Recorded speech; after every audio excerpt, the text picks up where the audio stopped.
you? Oh my goodness. It's been a long time. It's been way too long. We've had some things. More life-changing things.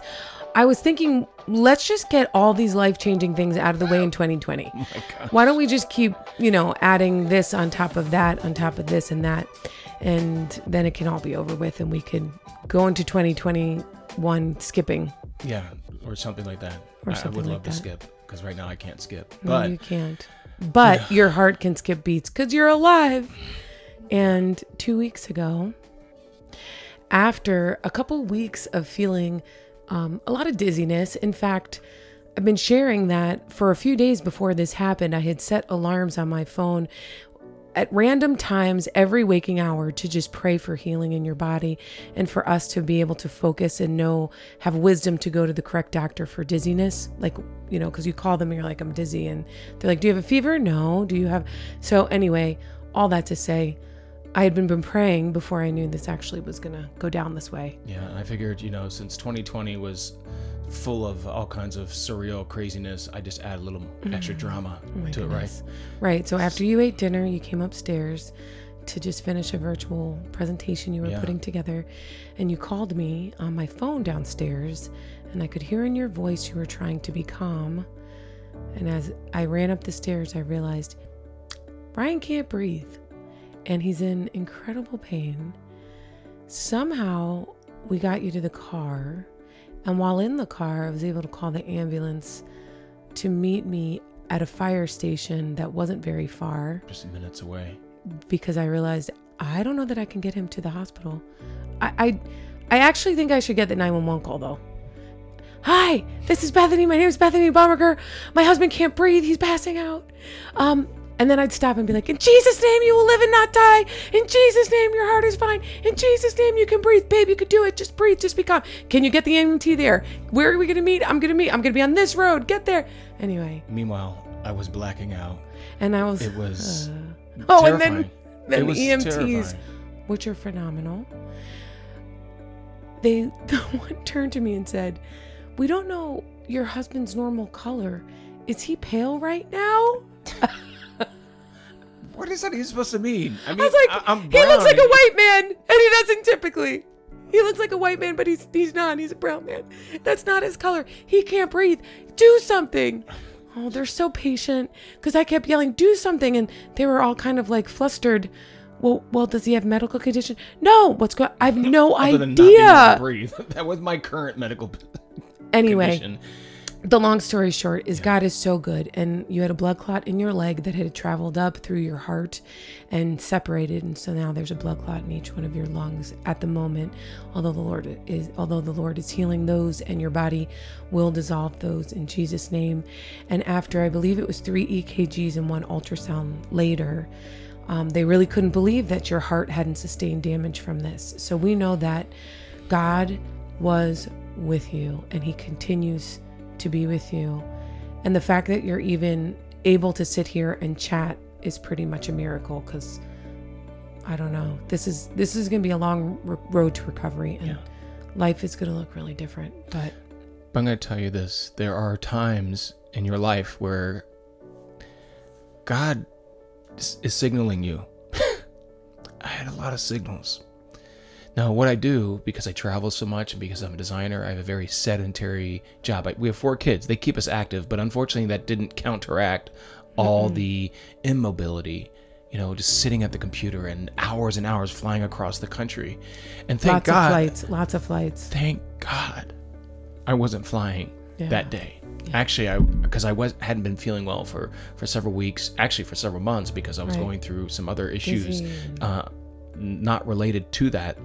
And we had canceled events. I could have been in the air. If I had been in the air when this happened. Yeah. But you weren't. But you weren't. And here we are. It's funny. I was telling my friends yesterday that the week that I lost my mom and my grandma, I had spoken to a women's group about what it means to be stronger than your circumstances. This day that it happened, I had done a recording for some women, and I had done 2 recordings that day, but I had been talking about spiritual warfare and the reality of that. So I've decided I'm going to talk about things like laughter and joy. That way it's not like a prophetic. Come on. That's, yeah. We need more of that. Yeah, we need more of that. So anyway, so today we're going to spend a moment and have a little praise party on the count of 3. We're just going to thank the Lord for all the things that he's done. Because when I woke up yesterday morning, I was singing the old song, "This is the day that the Lord has made. I will enter his gates with thanksgiving in my heart. I will enter his courts with praise." And that's where we want to be. We want to be in his courts. We want to be in his presence. We want to be able to filter all that's going on around us through the filter of the presence of God. So we're going to count to 3, and then we're going to ask you to join us, and we're just going to party and say, "Thank you, Lord." Think of something to be thankful for. You ready? Ready. Okay, here we go. I'm going to count backwards. 3, 2, 1. Woo! Hallelujah! Come on! Hallelujah! I couldn't sing about 2 weeks ago, so no, his lungs. See, and that's the other thing, right? If the enemy's going to try to take you out, babe, what's he going to do? He's going to try to take your lungs so that you can't keep speaking the truth and that you can't keep singing over the enemy. But the Lord has promised in Romans, he said, "And the God of peace will crush Satan under your feet shortly." So we are grateful that what he tried to intend for evil, we're going to see God get the glory for. Come on. I love when God gets the glory. Me too. I love when you're home because I can't live without you. I can't live without you. Oh my gosh. Okay. Okay. So when we come back, yeah, we're gonna talk about well, this is one less way important things. This is one way to make important. the election seem less important.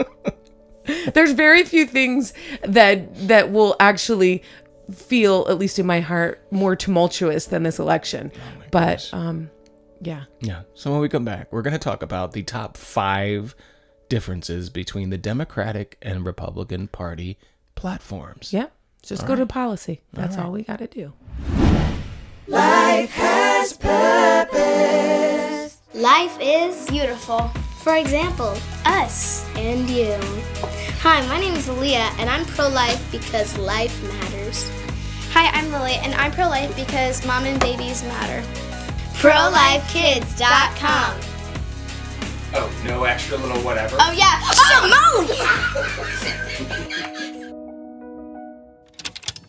Hi, my name is Justice. I'm adopted and loved. When you vote like someone's life depends on it. Because it does. Go to radiance.life/vote pro-life.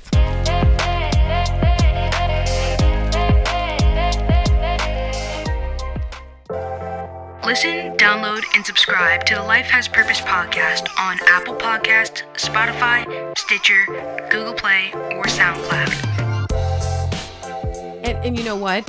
While we're giving thanks for your life and all the good things that God is doing, I want to give thanks for Let Us Worship, which hit the nation's capital with some crazy praise. That Sean was Foyt awesome. We were and supposed company. to be there in person, and we couldn't be there in person, but we were there in spirit. So we're thanking God for that incredible victory for Christians. That worship. In fact, go to Facebook, go to Sean Foyt. That's Feucht.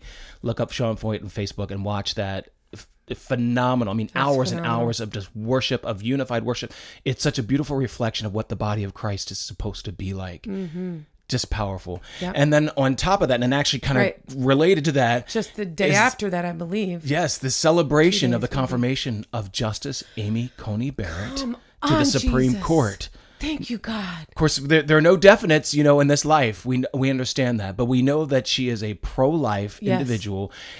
She is a history maker. She is the first adoptive mama to ever be confirmed to the Supreme Court. Come on. Let me hear it for Jesus, who's big on adoption. Yes. Can we talk about salvation?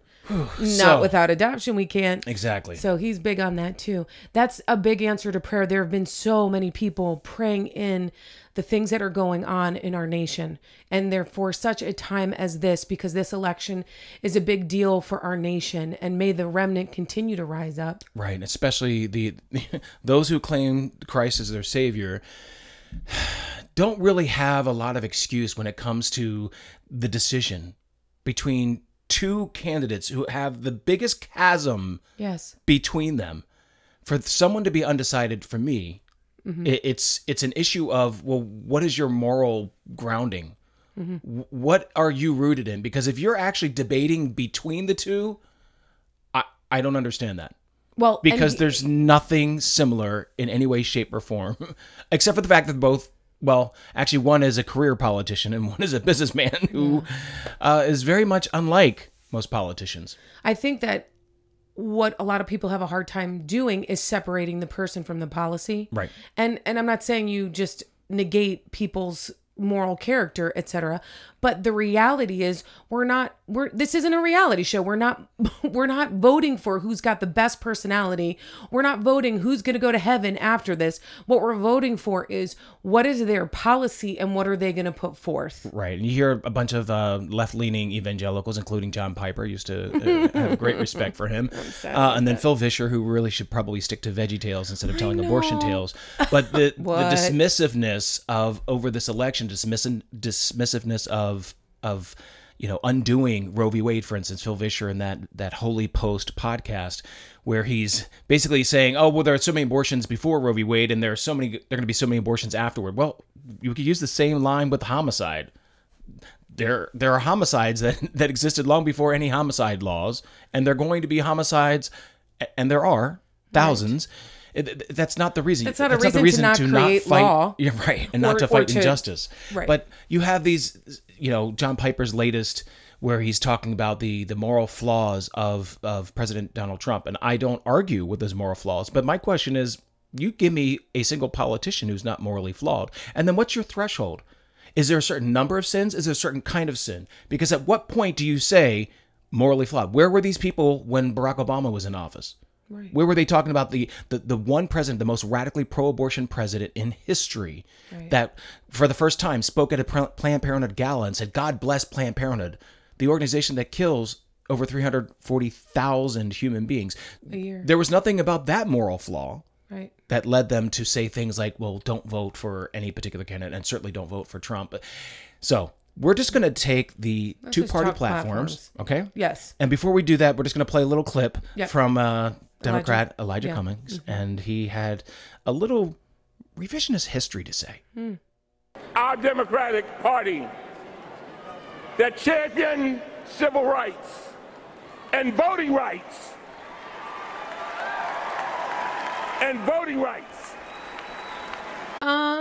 No, you didn't. This is what you call pliable history. I think you reshape it into any distortion that you'd like. So the Democrat Party was the party for civil rights? Wait, they were actually the party of slavery, the party of Jim Crow, the party of the KKK, and voter suppression. Yes. Right. 100%. And now, of course, the party of unlimited abortion. Yep. They've never quite believed that we're all created equal. From 2005 to 2011, in fact, I wrote this article about this crazy assertion that the official Democrat Party website made, and they declared, quote, Democrats are unwavering in our support of equal opportunity for all Americans. That's why we work to pass every one of our nation's civil rights laws, and every law that protects workers. On every civil rights issue, Democrats have led the fight, end quote. Okay, they led the fight against every civil rights issue. Yeah. I don't understand, actually. How did they get away with this? Mainstream media malfeasance. That's what I'm going to call it. Mainstream media malfeasance. And honestly, our public miseducation system. There you go. Really? Being a factivist again. That's what I do. Less activism, more factivism, baby. Right. Well, in the vein of factivism, what we're going to do is we're going to take the next 10 minutes or so. We'll dive into the top 5 differences between the Democratic and Republican parties. Yeah. So we're just going to use each party's platform to highlight the differences. You could read each party platform in the show number 16 block on lifehaspurpose.com. So let's jump in. All right. Let's do this. So here we go. Number 1, the right to life. So in their latest platforms, there couldn't be a wider chasm between the two parties. This is from Democrats. This is from, and we're reading from the party platforms. Quote, Democrats are committed to protecting and advancing reproductive health, rights, and justice. We believe unequivocally that like the majority of Americans, at least that's what they say, that every woman should be able to access high-quality reproductive health care services, including safe and legal abortion. We will repeal the Title X domestic gag rule and restore federal funding for Planned Parenthood, which provides vital preventative and reproductive health care for millions of people, especially low-income people and people of color and LGBTQ people, including in underserved areas, end quote. Wow. That was like an ad for Planned Parenthood. It was. It's actually, the only business the Democratic Party platform mentions by name, by the way. Right. Then they go on to say how they're going to repeal the Hyde and the Helms Amendment. They're going to repeal Title X rules, the Mexico City policy, and they're going to increase abortion funding to the UN Population Fund. Yeah, but they're going to reduce abortion. Let's just fund it. No. Pro-life evangelicals for Biden. Honey. Yeah, that's like believing that pro-slavery politicians reduced slavery. It's not how it works, people. It's not how it works. On the flip side, though, here's the Republican platform on life. And I'm just going to read it verbatim. Yeah. It's slightly different. Yeah. The Constitution's guarantee that no one can be deprived of life, liberty, or property deliberately echoes the Declaration of Independence's proclamation that all are endowed by their Creator with the inalienable right to life. Accordingly, we assert the sanctity of human life and affirm that the unborn child has a fundamental right to life which cannot be infringed. Well. We support a human life amendment to the Constitution, come on, Jesus, and legislation to make it clear that the 14th Amendment's protections apply to children before birth. Yes. We oppose the use of public funds to perform or promote abortion or to fund organizations like Planned Parenthood, so long as they provide or refer for elective abortions or sell fetal body parts rather than provide health care. Numerous studies have shown that abortion endangers the health and well-being of women, and we stand firmly against it. No gray area, folks. None at all. Now, I've talked to lots of different people about where they stand politically, and at the end of the day, we're not asking people to sign up and be, part of a certain party, but we just want you to be informed, because I'm really tired of people who say they believe one thing, but then they're standing with people who don't believe that. Right. The dissonance is unbelievable. Yeah. And for a Christian to even question, for someone who claims to be a Christian, like, I'm really torn. What are you torn about? Human bodies being torn apart by a party that celebrates it as a choice, as a women's rights? I mean, this is fundamental. If you're not alive, nothing else matters. Right. None of the other issues. A dead child doesn't need an education. A dead child doesn't need a house. A dead child doesn't need anything. How do you really feel? Okay. But that's why we do what we do, because we really are passionate about that. And I'm just so grateful that people were this passionate about the ending of slavery. I mean, there's certain issues that just are absolutely paramount, and abortion and right to life is one of them. And you can't put them on the same level. I mean, you got the pro-life evangelicals for Biden saying, smoking is the moral equivalent to abortion. Well, first of all, no one's forcing anybody else to smoke, right? Yeah. And so here you go, trying to make these moral equivalencies out of things that just aren't comparable. It would be the same, abolitionists back then thought, well, you know what? Let's worry about clothing. Let's worry about healthcare, because we really can't undo slavery until we make sure that everybody has healthcare, everybody's got a home, make sure that Underground Railroad leads to a house for everybody. No, let's just get them out. Right, because being enslaved. Right, the injustice of slavery was worthy enough of that focus, because it needed to end. It was evil, an institution that dehumanized human beings, and that's what abortion is.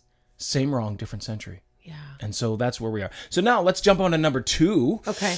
And this is really critical, especially since we are a married couple. Marriage is so important, but the Democrat Party mentions the word once, only once in the entire platform, and referring to forced marriages, and that it's in a section that has to do with the fact that they want to increase international abortion funding. That's the only time they mention marriage. The DNC does mention LGBT, like 32 times. Interesting.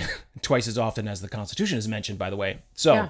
Well, you talk about the things you value, right? Yeah, exactly. You know? And the Republican platform recognizes how crucial marriage is to our society. So the platform says this, quote, traditional marriage and family based on marriage between one man and one woman is the foundation for a free society and has for millennia been entrusted with rearing children and instilling cultural values. In Obergefell, 5 unelected lawyers robbed 320 million Americans of their legitimate constitutional authority to define marriage as the union of one man and one woman. The court twisted the meaning of the 14th Amendment beyond recognition. That's really strong. Those are some really strong words. And it really goes to the radically different heart of judicial philosophy between the two parties. Mm-hmm. So the left believes judges should legislate and be activists, and the conservatives believe judges should interpret the law as it is written. Exactly. Right? And that's the difference between someone who is a textualist or someone who's an originalist like Scalia, and that's why they didn't like the thought of Justice Amy Coney Barrett, who said, I can't just bring my personal preferences into this. I need to interpret the law as it is written. Leftists don't like that. No. So that's point number 2. Let's move on. Number 3. Let's move on to number 3. Religious freedom. That's important. Yeah, it's actually barely mentioned in the Democratic Party platform, and only then to denounce efforts to protect it. Exactly. Quote, Democrats believe that freedom of religion and the right to believe or not to believe are fundamental human rights. We will never use protection of that right as a cover for discrimination. We reject the politicization of religious freedom in American foreign policy, and we condemn atrocities against religious minorities around the world. Now, let's remember, this is the party that chose to boo God at their 2016 convention. That was unbelievable.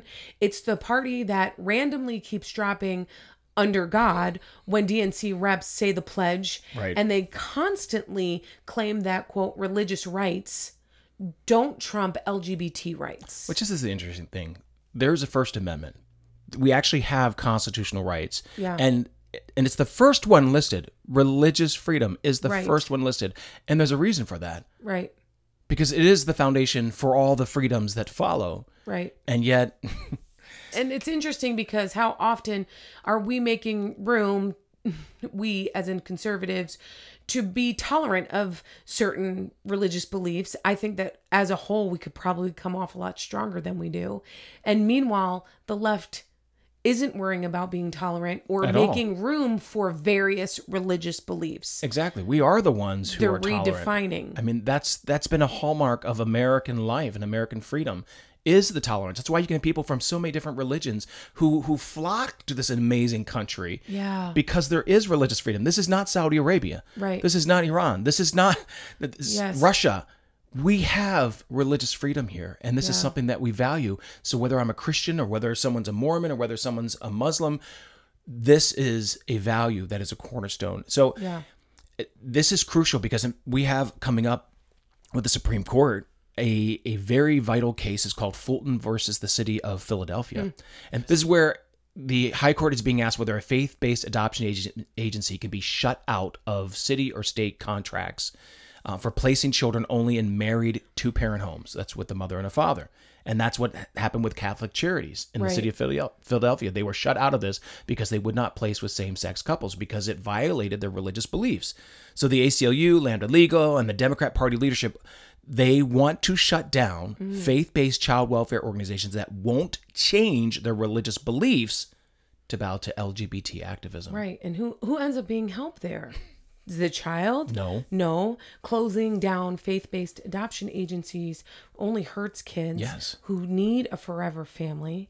Adoption doesn't exist for special interest groups. They think it does. Yeah, but it doesn't. It exists for birth parents and vulnerable children who need the rescue that adoption offers. Yes. We have to keep kids first. As an adoptee and as adoptive parents, we're adoptive parents. We have 4 kiddos and 2 of our kiddos are adopted. We know a little bit about adoption. Yeah. Well, okay, we know a lot about this. But back to the platforms. Here's what the Republican platform has to say about religious liberty. Yeah, go for it. Says, quote, the Bill of Rights lists religious liberty with its rights of conscience as the first freedom to be protected. Religious freedom in the Bill of Rights protects the rights of people to practice their faith in their everyday lives. Ongoing attempts to compel individuals, businesses, and institutions of faith to transgress their beliefs are part of a misguided effort to undermine religion and drive it from the public square. As a result, many charitable religious institutions that have demonstrated great success in helping the needy have been barred from receiving government grants and contracts. Interesting. But here, what I have is the polar opposite of the Democratic Party's platform. And this is a pledge to protect religious freedom. Quote, we pledge to defend the religious beliefs and rights of conscience of all Americans and to safeguard religious institutions against government control. Well, because that's what it comes down to. Right. Because you got a party that believes that the government is the solution for everything. So therefore, it invades every facet of our lives. Right. And they're trying to, even during this pandemic, they're trying to tell us how we can even worship. Oh, you can't sing, you can't chant, you can't do this. This is the difference between the parties, where one believes that the government is limited in its control and its involvement in our lives, and the other believes that there's no limit to government involvement. So, moving on to number 4. Yep. Oh, the favorite. Oh my goodness. You know, you just can't have a discussion. You just can't have a platform without some climate change. So they call it, they should call it semantic change, because they keep changing the phrase in order to fit their whatever narrative. You know, it's global cooling. Oh, no, wait. I'm sorry. It's global warming. No, wait, it's climate change. It's whatever. I mean, the climate always changes. I know. Right? I mean, I love when they call people climate denier. That's one of the dumbest phrases I've ever heard. I deny that there's a climate. There's no climate. No. What are you talking about? There's no clouds. There's no atmosphere. Climate denier. No, I'm not denying that there's a climate. Nor am I denying that climate changes. It changes all the time. And it's changed without human beings doing anything. Ice ages, and then there were warm periods. Had nothing to do with us. And so I guess that's the real question, is whether or not it's human-caused climate change. So, anthropogenic. That's the whole question. Dems think that we have about 10 more years until we just, I don't know, disappear. And all the doomsday. Run for the hills. Wait, no. Run for the coastline. Wait, no, there aren't going to be any coastlines anymore. I don't know. Run for the populated Midwest. Wait a minute. There's lots of room out there. This is the insanity of it. But the Republican Party platform rightly acknowledges the hysteria of climate change. And they state, quote, climate change is far from the nation's most pressing national security issue. This is the triumph of extremism over common sense, and Congress must stop it. Now, look, as Christians, we are called to be good stewards of the earth. Absolutely. But not gullible stooges of the government. Oh, you thinking bumper stickers? I know. This is how it works. I will just tell you, this is the most animated he's been in like 2.5 weeks. I think that this is what you were born to do. I know. Talk about these things. Yeah, we should probably do this more often. I know. I'm sure you're going to end up going right back to bed after this. Yeah. But you don't see behind the scenes. I know. Oh, haggard. But I'm glad that you're into this, and this is so important. It is important. It really it's important to be passionate about these things. We can't be sleeping on it. We can't be like sleepers, not knowing what we believe about what's going on. Exactly. Then you're going to find yourself in conversations about Trump's personality. And I'm almost like, can we just move from the fluff and the idiocy? We can all agree that people's personalities and the things that they've done are questionable, but let's talk about policy. Yeah, well, people can commit all kinds of heinous acts and have a great personality. I mean... Personality, so what? I'm more interested in what are the actual residuals of a president or a legislator's actions and policies. What's actually being carried out? Yep. And that's the stuff. We need to be highly informed voters. As Christians especially, I'm so tired of low information voters. Yeah. We talk about how, this right to vote is so sacred. Yeah. Well, if it's sacred, take time. Take the time to investigate. So we have, the whole climate change thing. it's important that people understand that so much of climate change, this is nothing new.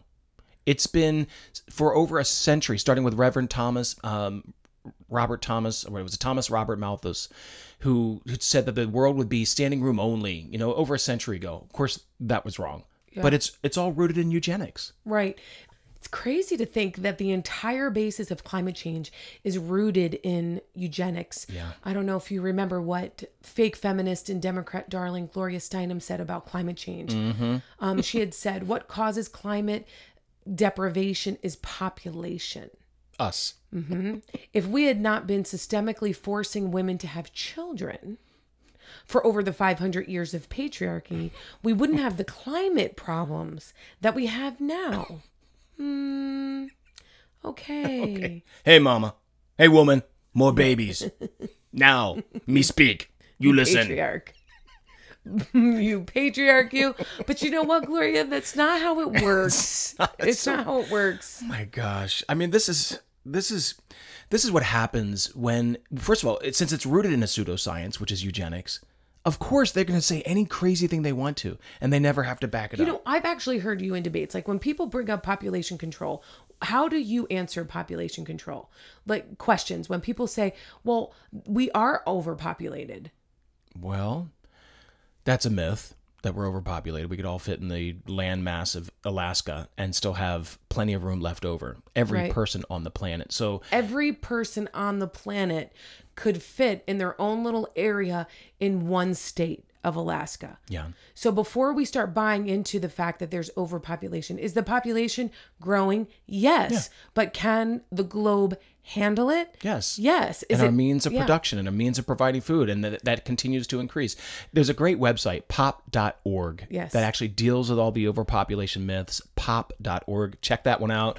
But yes, this is how different people and countries deal with their resources, that's a whole other discussion. Exactly. But as far as the foundation of population control, it's a complete myth. Yeah, it is. And never mind that these climate change con artists never seem to address the fact that all, not just some, but all of their doomsday predictions have been wrong over and over and over again.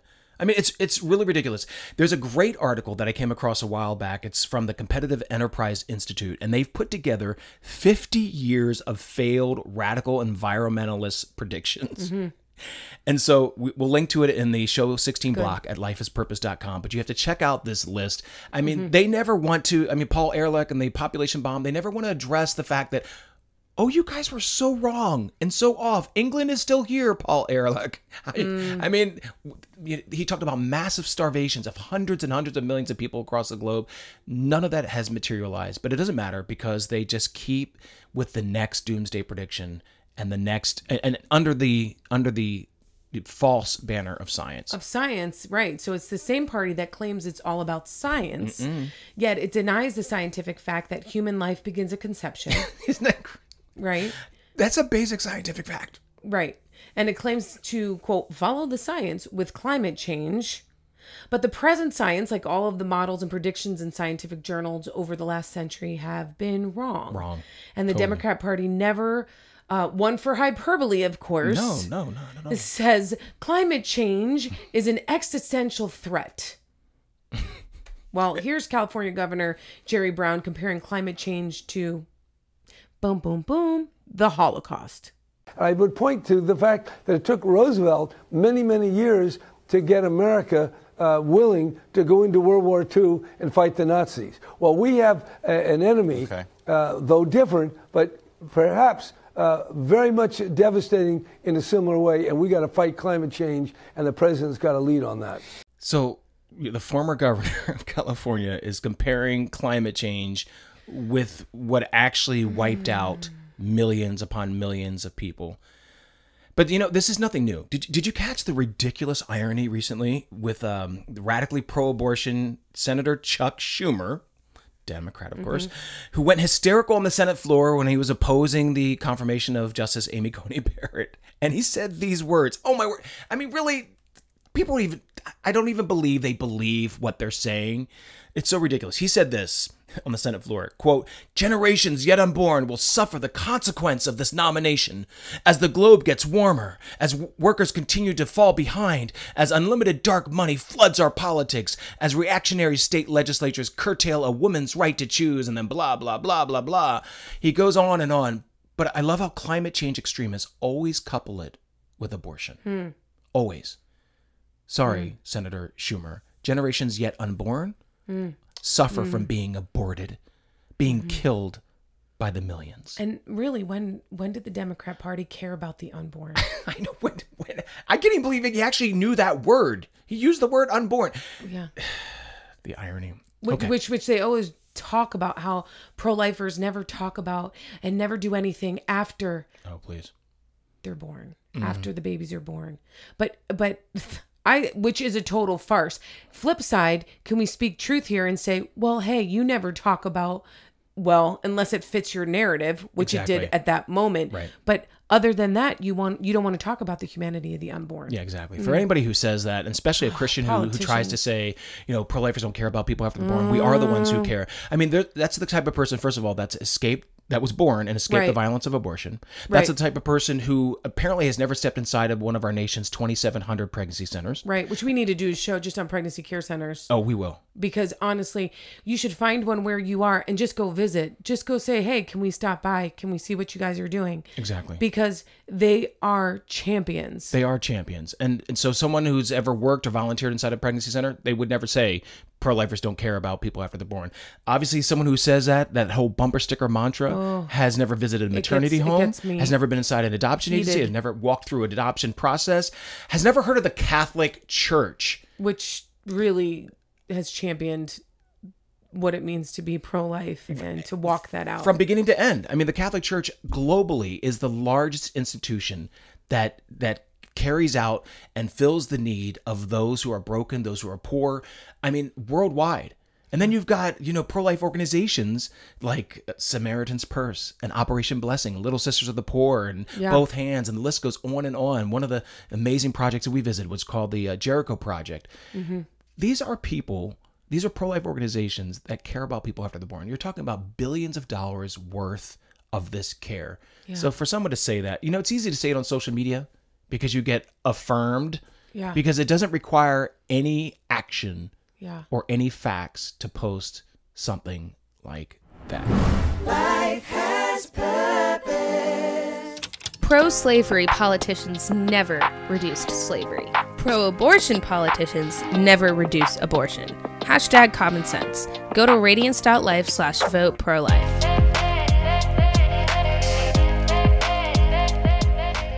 Every week, Ryan's articles appear on various news outlets. Each week, we'll feature one of his latest commentaries. 2 weeks ago, I nearly died. It sounds dramatic, and it was. 2 weeks ago, I was rushed to the hospital, unable to breathe. I had suffered a pulmonary embolism resulting in blood clots to my lungs, and it was a terrifying experience. I had been battling blood clots for years and never knew. It was a mixture of health deterioration that led me away from my normal self for especially the past year. My heavy travel and speaking schedule, heavy creative demands, and heavy heart for reaching a broken culture was breaking me. I've always kept my wife and kiddos my highest priority, but wasn't protecting myself the way I should have. Thank heaven I wasn't flying when this happened. To further complicate things, bilateral pneumonia infection set in days after being admitted to the hospital.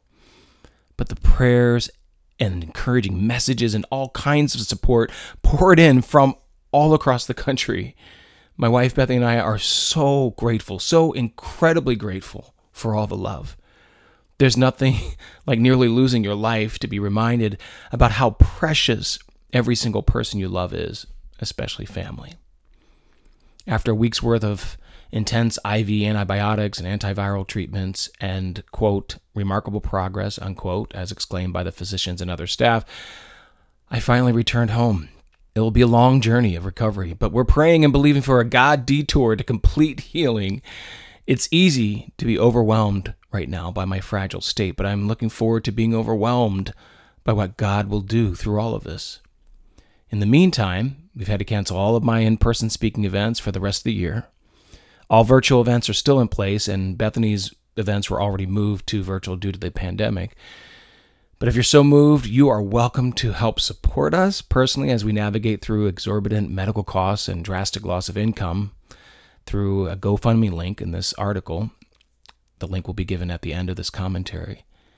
Or you can make a one-time donation or monthly donation if you'd want, tax-deductible donation at that, to the Radiance Foundation. Simply go to radiance.life/donate. I will take the time to heal. During this time, as I opt out of travel for the rest of the year, we will continue to write, to create, and to engage the culture. We are excited to resume our Life as Purpose podcast, which is what you're listening to right now, and continue to be a public voice of life in a culture of death. Please join us in praying for the acquisition of new office space and the resources and staff to replicate what we do by training others. The world needs more factivists who love Jesus and love people. I now better understand how crucial rest is. We often dismiss it, but rest is a powerful spiritual weapon too. You can't thrive if you ain't alive. Look, Satan comes to steal, kill, and destroy, and he has tried to destroy me throughout my life, before I was even born. Many say someone with my story should have been aborted. I was conceived in rape, but adopted in love. My birth mom's courage set off a course of events she never could have imagined. Her singular decision has caused beautiful reverberations for generations. Countless lives have been changed by the grace of God because she chose to be stronger than her circumstances. I pray that the horror of rape over the years has been replaced with healing. I've never met her, but I hope that one day I can see her and tell her face to face how grateful I am for this incredible gift of life. This whole traumatic near-death experience brought me back to a story I had read hundreds of times throughout my childhood in the book of Genesis. It's amazing how a moment illuminates something so differently. It's the story of Joseph and what is usually described as a situation of sibling jealousy and the power of forgiveness. But I feel there's even more to the narrative. Joseph's brothers never saw his worth, but that his existence was a threat to their own joy and fulfillment. How many take that approach to a life, especially the unborn, that interferes with their own? His brothers originally plotted to kill him, but threw him into a pit and eventually sold him into slavery. The elaborate scheme to erase Joseph from their lives ended with them convincing their grief-stricken father, with the coat of many colors drenched in blood, that, quote, without doubt Joseph is torn to pieces, end quote. His brothers tried to destroy what they could not understand. Despite being horribly treated like property, Joseph treated them with humanity. He saved them from starvation. They couldn't comprehend their father's love for him, and it drove them to discard the miracle that was actually made for them. Millions are discarded because so many don't see their divine imprint or the dreams they could have possessed and could have uniquely fulfilled. My heart weeps for those lost dreamers. I thank God that Satan has failed to erase me. These words from Joseph in Genesis 50:20 are a new life anthem for me. You intended to harm me, but God intended it for good, to accomplish what is being done, the saving of many lives. I nearly died 2 weeks ago, but God, He had different plans. I know I was meant to be, and I'll continue to fight through whatever circumstance to rescue the ones left to perish in our cultural pits.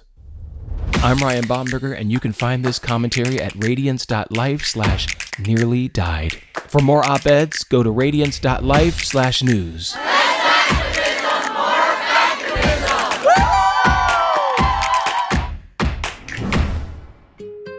Listen, download, and subscribe at lifehaspurpose.com or on Apple Podcasts, Spotify, Stitcher, or SoundCloud. Number 5. Let's do number 5. Yeah. Number 5. Last but not least. Education. Certainly not least. The left is beholden to unions, and unions don't like competition. Right. And at the end of the day, our public schools, despite many good teachers and many good intentions are really failing our students. And more importantly, our public schools are failing families and trying to drive a wedge between students and their parents. I believe very deeply that education needs to be parent-led, not activist-led, and government schools need competition. Yep. But the Democrat Party fights adamantly against school choice. Yeah. And this is, I'm passionate about this too, more and more. Well, because you were a teacher. I mean, you Right. you are a teacher. You are a homeschooling teacher, but you taught in public and private school. Right. And For different years. ages. And I've had lots of different experiences. And at the end of the day, the reality is that what school choice could offer to America's education system is nothing but some competition that will force the people who are doing crappy execution of educating. It'll really call people up. Yeah, and it should. The interesting thing is the Democrat Party platform mentions education 109 times.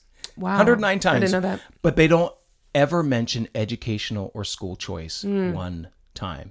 And this is interesting too, because I think about like the NAACP, for instance, and where there was this, across the country, there are Black and brown parents who are protesting what's going on in these public schools. They want school choice, and they're demanding, like, NAACP, why aren't you representing us? Why aren't you supporting school choice? Well, because of their donors. Right. So the NAACP doesn't support school choice, and they want to talk about the school to prison pipeline. Give me a break. They don't support educational choice, what is actually best for a lot of kids in underserved areas. Right. Democrats on education, they say this. Quote, for too long, we have shortchanged our children by underinvesting in our nation's public schools and in our higher education systems. Our public schools are bedrock community institutions, and yet our educators are underpaid, our classrooms are overstuffed, and our school buildings have been neglected, especially in low-income neighborhoods and communities of color. Okay, can we stop here for a minute? When we talk about how much, for instance, DC alone spent $30,000 per student last year, and yet only 23% are proficient in reading. That's abysmal. 30,000, because in my opinion, the model is upside down. Right. The majority of those funds are going to administration. They're going to all these different places. And after being in the school system, they're being misappropriated. So much of the funding is misappropriated. While by the time you get to the trickle down effect, by the time you get to where that money's actually spent, these kids aren't getting that. 30,000. If you ran a business that way, right? And if you spent all the money on the people and the running it and the executives, but by the time you get to the amount of money that you're spending on the actual product, that's the least amount. Yeah, you couldn't run a business. You'd go under. Exactly. But somehow, because our school districts are run by government, the money isn't being questioned. We're wanting, the answer for the Dems is pour more money. Well, you're just pouring more money into corruption. Exactly. And the money isn't getting to the schools. Exactly. It's not getting to those kids. I mean, honest to God, you're in DC, $30,000 a kid, and yet we still have supply lists. I'm still buying supplies for, as a parent. I'm just saying, like, when our kids have done charter and they've done Christian. And I'm not saying I even mind buying the supplies, but something is really wrong when the numbers on top of those kids' heads. And that's, we're outside of DC. It's less than that, but it's still an exorbitant amount of money that is being poured into education and mishandled. Exactly. And you taught in Philly your last 3 years. Yeah, I did. So you lived that out. You experienced the reality that where is that money going? Where is the money going? And it's not going to the teachers because you didn't have like a fat paycheck or no, anything. it absolutely wasn't going to the teachers. And you know what? It wasn't going into keeping those buildings up. I had an awesome principal who was really intentional about keeping our school as clean as possible. But I'll tell you, I subbed in other buildings. I taught summer school in other buildings, and that it felt like a third world country. Yeah. Summer school, when it's 90 degrees outside and you're on the third floor with no air conditioning, mice running around, it's deplorable. Right. There's no way you can tell me that the funds aren't misappropriated. And if you couldn't tell, I get hype about this. And we should. These are the things that we should care about. And we're doing the top 5, and heaven knows we could do 20. But Republicans, going back to the platform, right. Okay. Family Let's get back on track. is the foundational institution, not government. And this is the ideological difference, the huge ideological difference. So there is a radically different mentality when it comes to education, parent-led, not government-forced. Yep. And so the Republican platform says this, quote, "We call for removal of structural impediments which progressives throw in the path of poor people. We will continue our fight for school choice until all parents can find good, safe schools for their children. Parents are a child's first and foremost educators and have primary responsibility for the education of their children. Parents have a right to direct their children's education, care, and upbringing. We support a constitutional amendment to protect that right from interference by states, the federal government, or international bodies such as the United Nations," end quote. Can I get an amen? Well, come on. That right there, 100%. Yeah. And as homeschooling parents, and as, of course, like we've mentioned, a former public and private school teacher, I have a right as a parent to direct the education of my children. Do not mess with a mama bear. And you know what? It's interesting as we've watched the pivoting in the educational system in this season, and we're seeing so many people who are having to homeschool or take on the responsibilities at home to oversee. And I know that there are many parents out there that feel like they don't have the expertise to handle these situations and to educate full-time their own children, but they understand they want the best for their children. And that's why parent-led doesn't mean parents teach all the classes, right, but it does mean that I'm praying that what's going on right now will awaken parents to want to be more involved and take back some of this control from the government. You know, when these parents are sitting at home and they're like, I seriously, I'm losing my job because I have to be home with my kids and there's $20,000 being spent on my kid. How is this working? This isn't. Right. Something's wrong. Something's wrong.